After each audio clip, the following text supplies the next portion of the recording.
जो हमारी चर्चा थी ना कि क्षणिकवाद की बात, कि ये जो क्षणिकवादी और जो बौद्धों से संबंधित ही हैं ये लोग, तो इनका ये मानना होता है कि हर चीज एक एक क्षण में खत्म होती जाती है। दूसरा इनका ये मत है कि कोई वस्तु और ज्ञान, किसी भी वस्तु को जब हम देखते हैं तो हमें पता चलता है ना कि ये वस्तु है। तो उनका कहना है कि इसमें दो स्थितियां होती हैं। कई बार तो वस्तु भी है, कोई चीज है, जैसे ये किताब है, तो मैं कहती हूँ कि हाँ ये किताब है, किताब भी सामने है और वस्तु भी सामने है। तो क्या होता है, वस्तु की भी सत्ता है और ज्ञान भी है।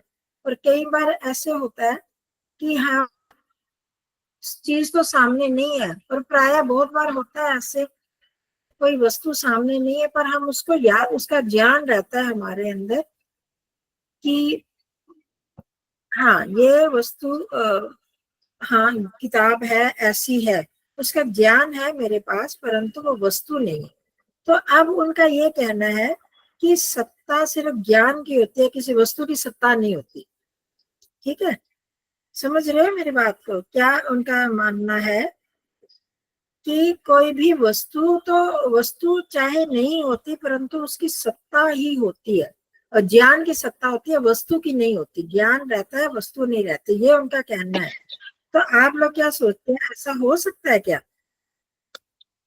कोई वस्तु ना हो, केवल उसका ज्ञान हो कि हाँ ये वस्तु होती है? ऐसा क्या संभव है? नहीं माता जी, हाँ वस्तु के जब, बिना ज्ञान ही नहीं होता। हाँ मतलब कभी ना कभी तो वस्तु देखी है, उसकी स्मृति उसके आधार पर ही बनेगी ना। तो उन लोगों ने ये मत बनाया हुआ है कि वो वस्तु नहीं होती, सिर्फ ज्ञान ज्ञान होता है, वस्तु की सत्ता नहीं। तो इस पर ही अगले सूत्र उस पर आधारित है। तो मैं सुजाता जी से भी ये पूछना चाह रही थी कि जैसे विपश्यना में आप लोग करते हैं, सुजाता जी आप हो गए फ्री? जी जी जी, मैं आ गई, अभी ऊपर आ गई। हाँ जी। तो जैसे आपको वहां पर, मैं तो कभी गई नहीं विपश्यना में, आजकल वो पायल जी भी गई हुई है। तो हम अब एक प्रश्न उठता है ना कि हम विपश्यना हम भी अच्छा मानते हैं, परंतु एक अधूरापन है उसमें, हमें जो लगता है। तो क्या जी जी वास्तव में बिल्कुल। ही ऐसा है? तो मैं इनसे कंफर्म करना चाह रही थी सुजाता जी से, क्योंकि ये दोनों ही करती हैं, वैदिक ध्यान भी करते हैं और विपश्यना का भी इन्होंने किया है बहुत बार। तो मैं उसको ही समझना चाह रही हूँ, और सब हम समझें। क्योंकि क्या होता है कि हम लोग जब बाहर की चीज को सुनते हैं तो हमारा भी आकर्षण वहां रहता है कि हम भी उसको करें, अटेंड करें, ज्वाइन करें, और करने में कोई बुराई नहीं है। परंतु क्या हम अधूरेपन को तो नहीं ले रहे, वहीं पर तो नहीं टिक जाएंगे? वास्तव में क्या हम पूरी यात्रा कर पाएंगे या नहीं, ये हमें ज्ञान होना चाहिए। मैं अभी कभी गई नहीं, जो सुना सुनाया वही उस आधार पर मैं मानती हूँ। तो आपका भी सुजाता जी, आपका क्या अनुभव है जब आप वहां जैसे देह को, शरीर को देखते हैं, संवेदनाओं को वहां पर बताया जाता है, उनको अनुभव करते करते क्षणिक, उसमें क्षणिकवाद की बात आती है ना, शरीर क्षणिक, इसके हर जो कण कण बिखरते जा रहे हैं, नष्ट होता जा रहा है शरीर, ऐसा है कुछ है हाँ सुजाता जी? दीदी, विपश्यना का जो पहला कोर्स किया है, तो उसमें वो आत्मा और परमात्मा के बारे में तो ज्यादा कुछ नॉलेज नहीं देते हैं। इसमें हमारे मन के बारे में ही वो ज्यादा से ज्यादा फोकस करते हैं। हाँ, नहीं, आपने तो कहा कि एक मिनट, आपने कहा कि ज्यादा नॉलेज नहीं देते हैं, तो मेरे हाँ, को तो तो लगता है मैंने कि ऐसे बिल्कुल सुना ही नहीं है। देते। वो तो हाँ आत्मा पर। हाँ, हाँ जी। आत्मा और परमात्मा के बारे में तो कुछ वो सब्जेक्ट ही नहीं निकालते हैं। और हम्म। जब मैंने पहली बार विपश्यना किया था, तो मीन्स मैं आर्य समाजी परिवार की रहकर भी मुझे ये जो यहाँ का मेडिटेशन था, जो कि रोजड़ के शिविर में या कहीं शिविर में मैंने किया, तो मुझे लगता था कि बाबा ये तो मेडिटेशन नहीं है, ये तो एक प्रार्थना है, सिर्फ हम ईश्वर से प्रार्थना करते हैं। तो प्रार्थना और ध्यान में क्या अंतर है वगैरह मैं कंफ्यूज रहती थी, और मुझे पता नहीं था। आवाज तो सबको समझ आ रही है, आवाज थोड़ी? आवाज तो आ रही है माता जी, सुजाता जी की। हाँ ठीक है, नहीं एक और खुला हाँ, उसमें, ठीक है, तभी तभी गड़बड़ है। हाँ जी ठीक है, हाँ जी आगे बोलिए। हाँ, तो मुझे ऐसे लगता था कि ध्यान में सिर्फ शांत बैठना है और शांति को अनुभव करना है। पता नहीं कौन से क्या संस्कार थे। तो मैं वैदिक नॉलेज के बारे में 100% मैं की थी, मीन्स एग्री करती थी कि बाकी सब, लेकिन मेडिटेशन का जहाँ सवाल आता तो मुझे लगता था कि बाबा यहाँ मेडिटेशन में कुछ कमी है। तो फिर मैंने जब पहली बार विपश्यना किया तो मैंने कुछ दर्शन वगैरह तो बिल्कुल ही नहीं पढ़े थे। थोड़ा बहुत जो सत्संग का था थोड़ा सा ही नॉलेज था मुझे। तब जब पहली बार गई तो मुझे वहां पे अच्छा लगा कि मेडिटेशन की सांसों पर ध्यान देना, फिर संवेद आलंबन बनाते हैं, पहले कुछ 2-3 दिन सांसों पे आलंबन रहता है और बाद में संवेदनाओं पे आलंबन रहता है। तो ये आलंबन से एकाग्रता आती है और वो एकाग्रता ज्यादा देर आने से एक खुशी मिलती थी। तो वो एकाग्रता मीन्स वो 1-1 घंटे का और पूरा वहां पे मौन ऐसा रहता था कि 10 डेज पूरा मौन, फोन तो वहां पे ले लेते थे। और अगर एक रूम में अगर हम कोई दो रहते तो भी हम एक दूसरे की तरफ हम देखना भी नहीं, इशारों से भी कुछ संकेत वगैरह से भी कुछ नहीं पूछना एक दूसरे को। तो बिल्कुल जमीन नीचे ही देख के चलना है डाइनिंग रूम में जाते समय कहीं भी। और मेल फीमेल का वहां पे पूरा सेपरेशन था। तो ये सब चीजें वहाँ की जो थी और वहाँ की शांति वगैरह, तो मुझे लगता था कि मेडिटेशन यहाँ का ठीक है और थेरोटिकल नॉलेज वहाँ का। और तब आत्मा परमात्मा की बात ही नहीं वहाँ करते थे। तो मुझे लगता था कि बाबा ये विपश्यना सिर्फ मन तक ही आती है और एक फर्स्ट स्टेज है कि एकाग्रता तक हम विपश्यना को एकाग्रता तक लेके जा सकते हैं। उसके बाद तो फिर हम वैदिक के बिना तो आगे का कुछ कर ही नहीं सकते। पर मैंने सिर्फ 10 डेज का ही कोर्स किया है दीदी। और उसके बाद जो सत्ती पठान वगैरह उनमें वहाँ पे वो कुछ थेरोटिकल सिखाते हैं। अगले जो कोर्सेस हैं वो मैंने बिल्कुल नहीं किए हैं। मैंने जो बेसिक है 10 दिन का वो किया है। और वो उसमें उन्होंने किसी से विरोध नहीं किया है, कुछ नहीं किया है। तो मुझे ना ये बात उनकी ज्यादा अच्छी लगती थी कि आपको ये कोर्स अगर जितना अच्छा लगता है जो आपको ये है आप वो ले लो। और विरोध उन्होंने किया नहीं था। और इधर मैंने देखा था कि यहाँ पे इतना विरोध करके आपस में इतना लड़ लेते हैं। मुझे लगता था कि ये लोगों में इतनी शांति क्यों नहीं है जो वो लोगों में है। वो लोगों में इतनी सहनशीलता है, फिर हमारे लोगों में जो इतना नॉलेज है उनमें क्यों सहनशीलता की कमी है। तो इसीलिए मैं उधर अट्रैक्ट होकर मैंने पहले वो किया था। और वो जो खुशी मुझे मिलती थी ना वो एकाग्रता से, क्योंकि दिन भर में 7-8 घंटे का मेडिटेशन होता था। 1 घंटा मेडिटेशन, फिर 15 मिनट का गैप, फिर 1 घंटा मेडिटेशन, फिर 20 मिनट का गैप, फिर 1 घंटे का मेडिटेशन, फिर खाने के लिए। ऐसे करते करते एक मुझे लगता है 7 to 8 आवर्स मेडिटेशन डेली होता था। तो शांति से हम क्या कर रहे हैं, एकाग्रता ही कर रहे हैं सांसों पे ये।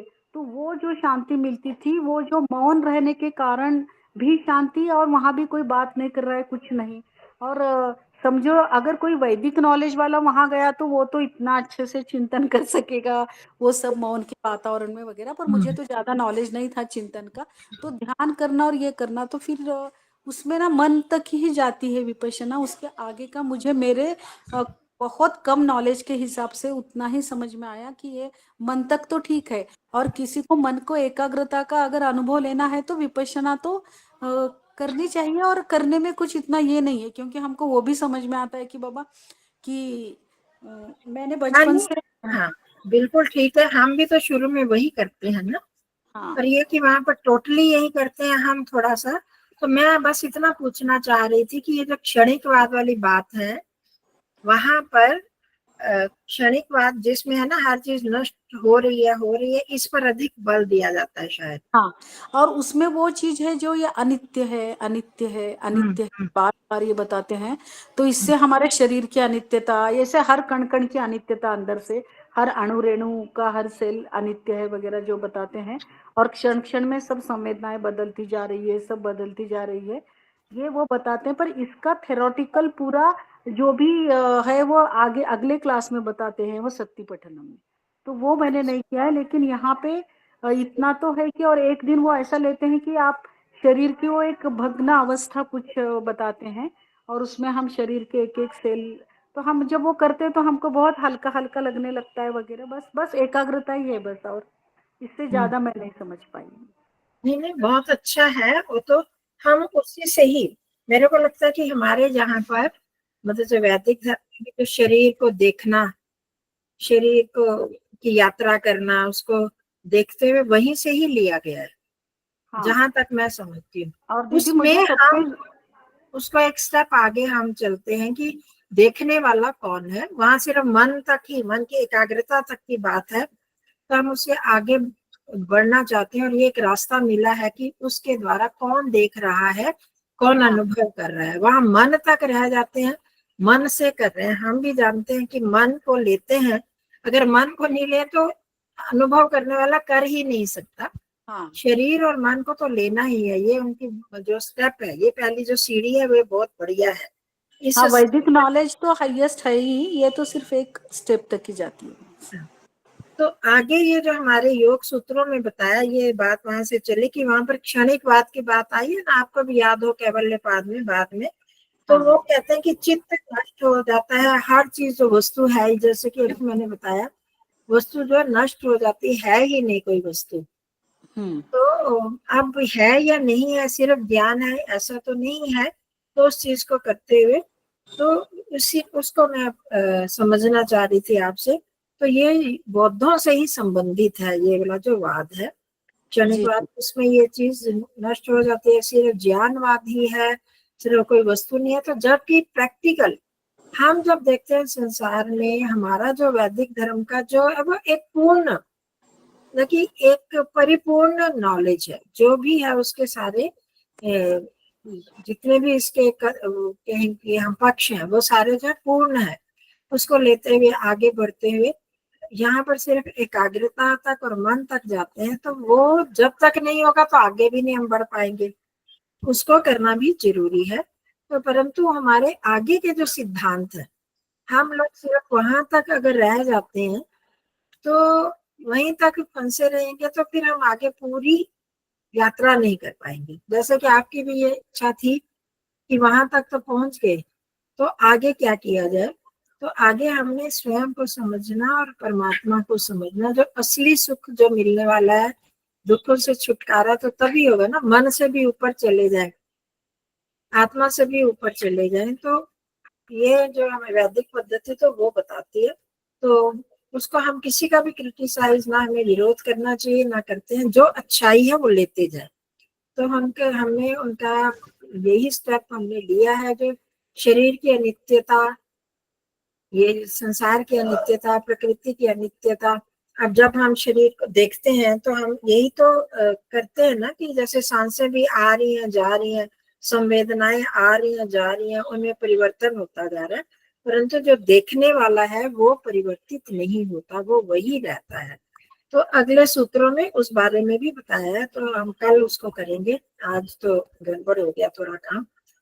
तो उस तरह से तो उस चीज को हमने लेना है कि क्या चीज क्षणिक है और क्या चीज किस रूप में क्षणिक है। हर चीज हर तरह से पूरी तरह से नष्ट हो जाने वाली है, यही है, या उसमें परिवर्तन आता है, वो देखना है। उसको हम फिर कल करते हैं। तो ये, हाँ जी जागृति जी, आपने कुछ पूछना था। जी माता जी, ये डॉक्टर सुजाता जी ने बताया ना, तो ये क्षणिकवाद वाले जो है ना, बौद्ध धर्म वाले, वो संवेदनाओं के ऊपर ज्यादा कंसंट्रेट करवाते हैं, अभी ऐसा कहा ना। और साथ साथ में ये भी कहता है कि देखो ये संवेदनाएं क्षणिक है, देखो ये अनित्य है। तो संवेदनाएं तो परिवर्तनशील ही होती है, मतलब संवेदना तो बदलती रहती है। तो उन्होंने एक ही पक्ष को सामने वाले के सामने रखा कि देखो संवेदनाओं को देखो, ये क्षणिक है, बस ऐसे ही सब कुछ क्षणिक है। लेकिन वो बात, मूल बात वो पकड़ नहीं पाए कि जो इस मन के द्वारा हम संवेदनाओं को अनुभव कर रहा है, आत्मा भी कर रहा है, मन भी कर रहा है, लेकिन वो मन तो परिवर्तन नहीं हो रहा है। वो नहीं, मन तो परिवर्तन हो रहा है। नहीं, मन तो एक ही है ना माता जी। मन हाँ, तो हाँ, आत्मा की इच्छा है। से हाँ, आत्मा अपन मन में जो फील हाँ हो रहा है, जो दिखाया जा रहा है, वो मन को भी हम एक स्थान से दूसरे स्थान पर ले जाते हैं ना बार बार। हाँ, लेकिन वो भी जो लेके जा रहा है आत्मा, वो भी तो परिवर्तन है, वो भी कहाँ क्षणिक है। मतलब अनुभव करने वाला भी क्षणिक नहीं है और इच्छा करने वाला भी क्षणिक नहीं है, अर्थात आत्मा। और आत्मा मन को प्रेरित कर रही है ना इच्छा करके, तो वो मन भी तो कहाँ क्षणिक हुआ, केवल संवेदनाएं बदल रही है। हाँ, मन तो क्षणिक तो है ही नहीं, मन की स्थिति बदलने वाली है। जी, तो हाँ, उस उन्होंने स्थिति के उतना ही बारे में पार्ट हमें, पकड़ा हाँ, हाँ और जी। वही पार्ट को वो कंटिन्यू कर रहे हैं। हम्म उसके आगे पता नहीं, वो बता रही है आगे उन्होंने नहीं किया, तो पायल जी आएंगे, उनसे भी डिस्कस करेंगे। उन्होंने आगे की कक्षाएं की हैं आचार्य करवाते वो हैं आप जाते लोग? रहते हैं, पायल जी कई बार जाते रहते हैं। और हाँ। सुजाता जी, हाँ सुजाता जी ने एक ही बार किया है, पायल जी ने मेरे ख्याल से कोर्स लंबा किया हुआ है, तो तो उनसे वो हमें और बताएं। ज्यादा, हाँ हाँ, उनसे ठीक है। हम डिस्कस करेंगे। हाँ जी, हाँ जी, मोनिक्षिता जी। हाँ, नमस्ते आचार्य जी। हाँ, जागृति जी को कह रही हूँ, जो आचार्य आशीष जी हैं वो भी करवाते हैं और बताते हैं इसके बारे में, विपासना बोध के इसमें बताते हैं आचार्य जी आशीष जी। ये हाँ, कहना वही चाह मैंने कहा कि हम तो मानते हैं उतना, जितना पक्ष अच्छा है, अच्छा हमने भी ग्रहण किया उसको, सभी कर रहे हैं। आचार्य आशीष जी इतना ही बताते हैं कि विपासना वहां तक करो कि आपकी आसन की स्थिति बन जाए, बस उससे आगे वो कभी नहीं, आगे बढ़ने के लिए कभी नहीं कहा। आगे तो है ही ना, क्योंकि वो पूर्ण यात्रा पूर्ण नहीं हो पाएगी ना, अधूरी यात्रा रह जाएगी जब हम आत्मा। उसका मतलब ये हुआ, आसन की स्थिति बनने से तो एकाग्रता हासिल होगी। हाँ, एकाग्रता के लिए, और साथ में थोड़ा परिवर्तनशीलता भी हम प्रत्यक्ष कर पाते हैं, और उसमें भी शरीर भी उसमें परिवर्तन होता जा रहा है, संवेदनाएं जो बदलती जा रही है, परिवर्तनशीलता ऐसे हम गैस करेंगे तो हम भी जैसे कर रहे हैं, तो उसमें हम प्रत्यक्ष रूप में समझ पाते हैं कि शरीर में भी परिवर्तन होते हैं, हमारी संवेदनाओं में भी होते हैं, मन के अंदर भी परिवर्तन होते हैं, पर मन जो है अपने आप में तो एग्जिस्ट करता है, वो क्षणिक नहीं है। उसको तभी हमने पिछली बार भी ये बात की थी कि अगर हम उसको मन को क्षणिक मान लें, तो जो चीज मैंने अभी देखी तो किसमें याद रहेगी, वो संस्कार किसमें रहे, तो अगले क्षण वही चीज तो हमें स्मृति आती है ना, आत्मा स्मृति करता है, मन को देखते हुए ही तो जो संस्कार जमा होते जा रहे हैं, तो नष्ट नहीं होने वाला, तो उसके नाशवान है, परंतु उसकी कुछ सीमा है, अभी नष्ट नहीं हो, एकदम क्षणिक नहीं है, हर क्षण बदलता रहता है। उस चीज को हमने समझना है, क्योंकि बहुत बार हम ऊपरी ऊपरी बातें ये समझते हैं कि भी हमें भी तो कहा जाता है अनित्य है, अस्थिर है, ये जब हम ये समझते हैं तो हमें वहां का आकर्षण लगने लगता है, ये बात भी ठीक है, क्षणिक है, कहाँ तक क्षणिक है, कितना क्षणिक है, उसको हमने समझना है कि हमारा जो हम एक वैदिक सिद्धांत है कि जब तक हमारा मोक्ष नहीं होता तब तक ये मन चलता रहता है, और व्यवहार में हम देखते हैं कि कहाँ कहाँ से हमारे संस्कार आ जाते हैं, इस जन्म में पिछले जन्म के जो कभी देखा नहीं सुना नहीं, वो संस्कार कहाँ से आ गए, सबके जीवन के स्वभाव में आत्मा में परिवर्तन कहाँ से आ गया, ये संस्कार कहीं से तो बैठे हुए, अगर क्षणिक होते तो ये सब हमें हमारे व्यवहार में नहीं आता, सिर्फ इतना हमें समझना है। तो बाकी बात हम कल करेंगे इसके बारे में, तो अब हम ध्यान के लिए तैयार होंगे।